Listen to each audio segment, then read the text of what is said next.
Yeah, this one's not doing good, but that's how we'll open it Brad up. Kohler is a beekeeper, but unlike other beekeepers, he doesn't do it to sell honey. He does it because it brings him joy to save the bees. Working in pest control, Brad has done lots of bee removals, and each time he takes the bees to a new home.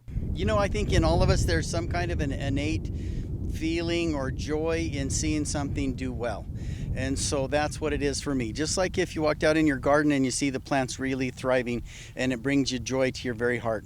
That's what it is for me with beekeeping. I want to see the bees do well. For Brad, beekeeping is a hobby, but he is aware of the problem with bees disappearing. If the bees continue to disappear, our food sources will become limited. Dr. Stephanie Walker, a vegetable specialist at NMSU, says we depend on native pollinators.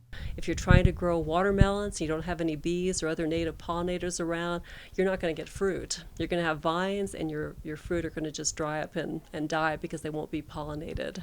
Entomology professor Scott Bundy says the worldwide decline in bees is due to many factors, including parasites, insecticides, and something called colony collapse disorder, in which the majority of worker bees in a colony disappear and leave behind their queen. So yeah, they come here. There's lots of issues that could cause colony collapse and other declines with bees. Probably the most well-known example is varroa mite, which is a parasite that lives on bees, and so that has a major impact on their health. If you want to help bees, there are things you could do aside from beekeeping. You can plant wildflowers year-long and leave some weeds around to encourage native pollinators to live in your neighborhood. For News 22, I'm Victoria Balderrama.